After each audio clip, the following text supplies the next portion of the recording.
folks out in the back, the nether regions there, feel free to come on in. This is going to be a very informal discussion. It's about an intimate discussion. And if you don't have to yell and shout, that would be great.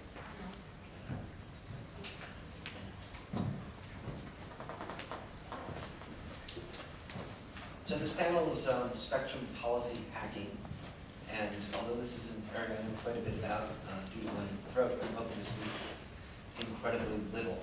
So if we could just maybe take it away, and each of you introduce yourselves, and then after that we'll go into sort of maybe some extemporaneous opening statements. Well, myself, I'm Ramon Roca. I'm working at Vienna within the coalition.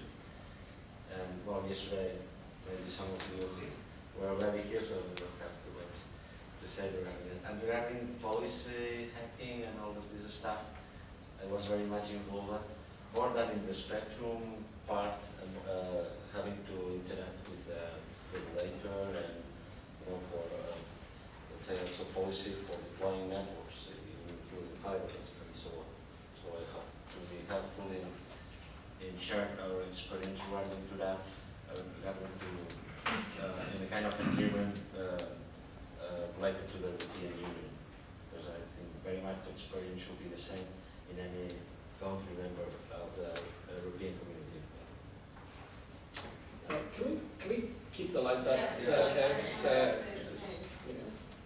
It's too much intimate, yeah? Yeah, well, it's sort of one way. It's very All lights up? Yeah. Yes, please, thanks. Thank you. My name is Steve Song. I have a fellowship at the Shuttleworth Foundation in Cape Town, South Africa, and it's specifically focused on telecommunications and access issues. So I've spent the last few years thinking a great deal about how to drive down the cost of access in South Africa and more broadly in Africa. And the reason I'm so interested in this session is that the chief barrier to affordable access in Africa is a regulatory one. And it's a regulatory one simply because there's not enough competition. The barrier to entering the telecommunications market as a competitor is way too high. And those are twofold. One, it's hard to get an operator's license to be a telephone company. But even if you achieve that, then you need access to spectrum, because in Africa, the last mile copper is not a practical reality except in some urban centers as the last mile technology. So cable is virtually non-existent. So you're really talking about access to spectrum if you want to actually deliver services in the last mile. And unfortunately, I think I'm stepping ahead. That's what I'm working on. I'll take it more detail. Thanks, Nathan.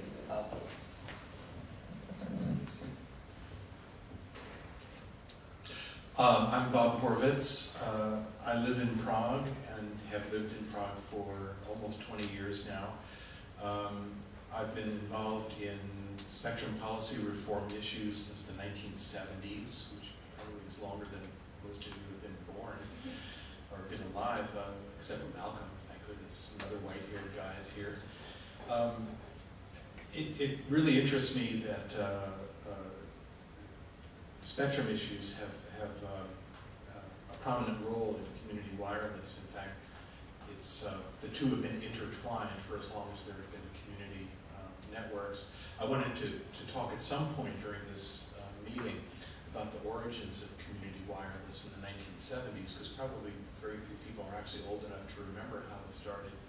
And that was what really turned me on with the idea of license-free access to the spectrum, when the amateur radio community started to work with packet radio, and the idea of user-owned networks really took off in the early 80s, but we'll come back to that later. Do I need to say more? I'm the head of something, legal entity called the Open Spectrum Foundation, which is a nonprofit registered in the Netherlands. And that's the kind of legal shell for what I do. And I'm involved in the Open Spectrum Alliance, as many of you are. and thanks to financial support from OSI, I was able to join the ITU this year. I'm now only one of two NGO members of the ITUR radio sector, and we can talk about that at some point during the panel. My name is Alex List. I'm Austrian. I lived in Graz for about 15 years, and yeah, I just met the crowd that just presented themselves before, and started a small two-node, two-access point node in close to Technical University. And about 2 years ago, I, for professional reasons, moved to Switzerland, to Zurich. There is open wireless in Switzerland, but there is basically no network existing in Zurich. Most likely because the city is too wealthy. So I thought about, well, okay, now I have an apartment, a fourth floor, I can put up a tennis or so, and I said to myself, well, do I want to start bootstrapping another wireless community network? And I mean, you need at least a core group of, let's say, 5 people to do that. And I haven't met those yet.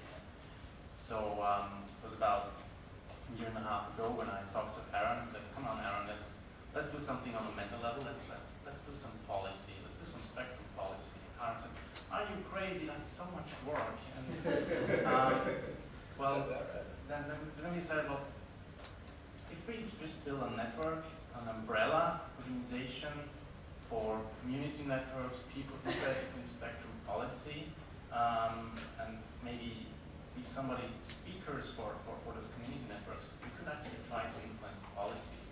And that's when we found the Open Spectrum Alliance.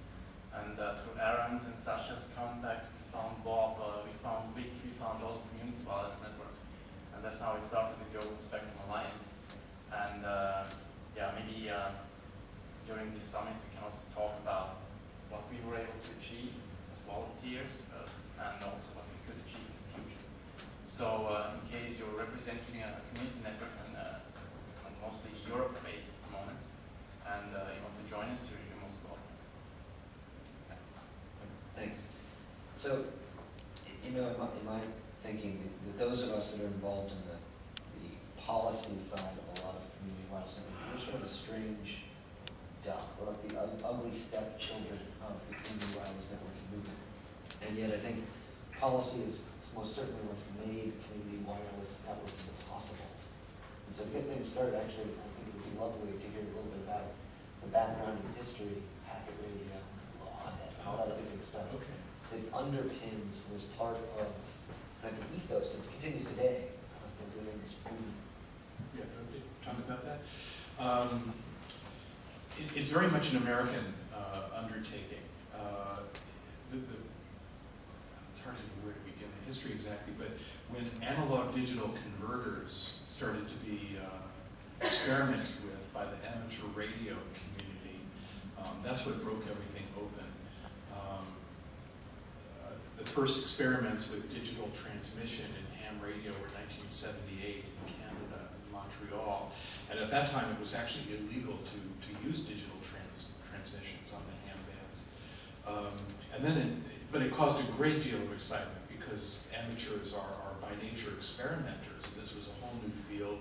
PCs were just becoming available as kits where you put together your own Atari and then write a 16-line program for it and things like that. It really appealed to the amateur radio mentality.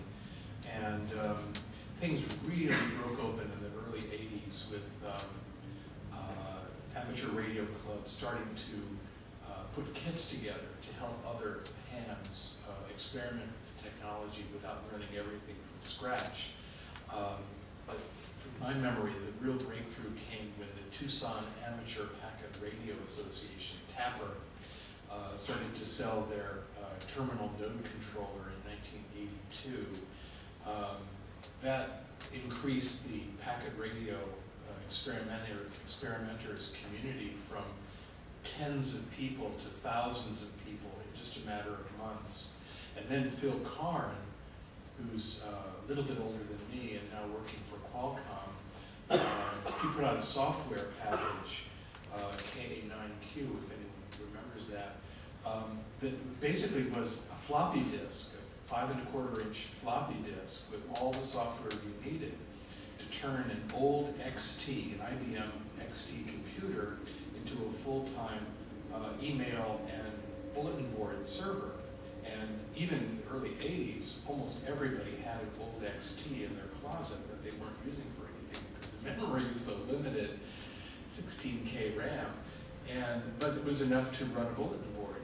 And if you lived within a few miles of another amateur who had a directional antenna, you could essentially set up a user-owned email network. And by addressing your message to a group, you could post messages publicly. And this is the kind of architecture that led to FidoNet. If anyone remembers Fido, that was another major breakthrough in communications. But anyway, I thought this was a very exciting development, and starting in the 1982, I guess it was, I started to ask, well, why do you need a license to do this sort of stuff? Shouldn't this be open to everybody? And at that time, that was quite heretical, and the amateurs were especially hostile to this notion of unlicensed radio. But then an amateur named Donald Stoner submitted a petition to the FCC in 1985 calling for the creation of a public digital radio service that would have 2 megahertz of spectrum in the VHF band. Actually, one of the ham bands that was not being used because the propagation was hard to forecast, 52 to 54 megahertz. He said to the FCC, why not just open this for unlicensed use for digital wireless communications, user-owned networks, not just the amateur community, but take the spectrum back from the amateurs and open it to the public. This focused the debate and became wildly controversial, and it was largely killed by the amateur community who saw it as a threat to their licensing and community spirit that was based on licensing. But it really set the stage for everything that followed after that.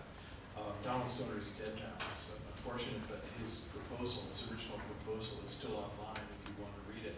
I just reread it this morning. It's absolutely wonderful reading to see how, 25 years ago, somebody really foresaw the possibilities and asked for regulatory space to make it happen. But I wasn't aware of that at the time so much. I knew about the controversy, but I had not read the proposal until much later. Phil Karn, who put together the software for packet radio, this open source software, I should add, he wrote an outline in 1992 proposing citywide user-owned wireless networks as a vision of the future, and posted it on Usenet.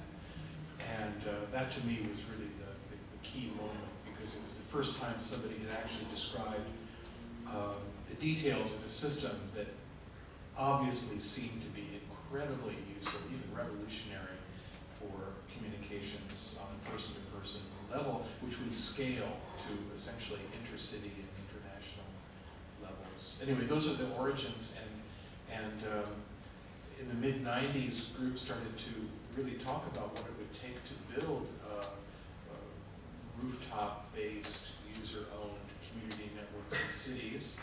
And in just a few years, they started to appear. Places like San Francisco and London, and now they're everywhere. And you guys are carrying the ball into new areas like fiber. But anyway, that's a little prehistory of the field. Alex and Ramon, I'm very interested, sir. When people talk about where these ideas came from your groups for developing and building the networks that you can help to build, what, within their minds and their narratives, what do they harken back to? So what do they think about in terms of the history, where they came from? I think most of the people in those community networks nowadays are quite young, so many of them are not really aware of the history. I mean, I'm one who has been a Internet node at some point, right? So when I read those books, like about Metcalf, about Ethernet, and I was always interested in the history of telecommunications, and actually finishing high school, I wrote a paper about the history of are some people who are aware of this, but I think most of the members they just see we have this cheap technology that's available to everybody. We have 2.4 ISM band that you can use. I think most of the people are not aware of those historical dimensions that you mentioned. I also use KMIQ to hook up some offices via ISDN links and so on. So I think people are not really aware of this long history that it really dates back to Vienna. But you mentioned, Bob, you mentioned an interesting thing, and that's the radio amateurs.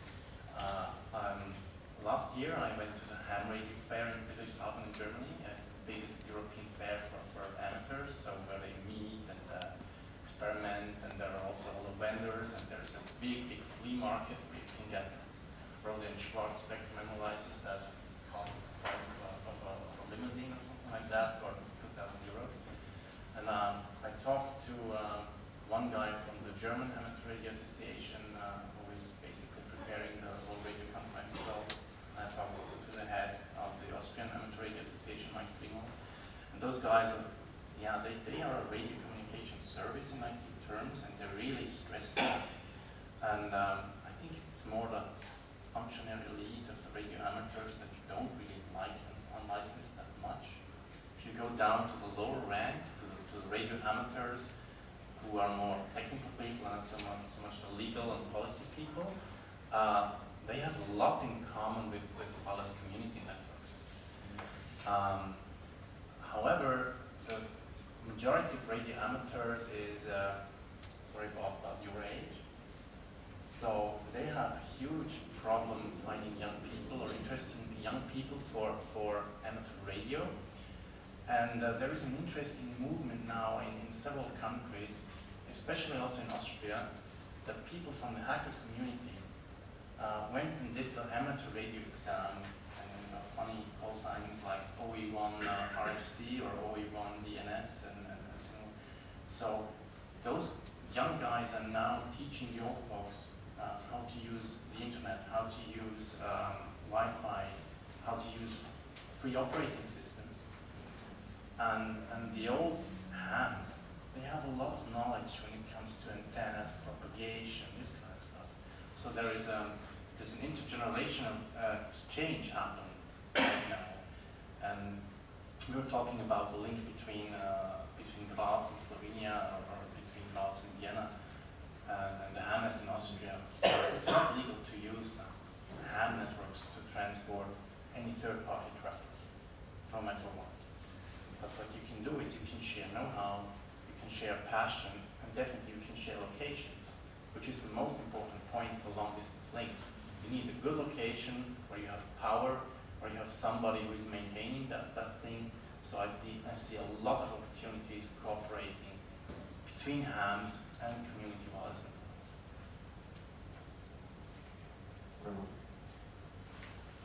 I would say very much the same. Lately, the people who joining typically, talking in general terms, the young people are motivated basically by freedom. And in some cases, actually we have to be thankful to all of those history, because actually many of the freedoms, and that's why it's important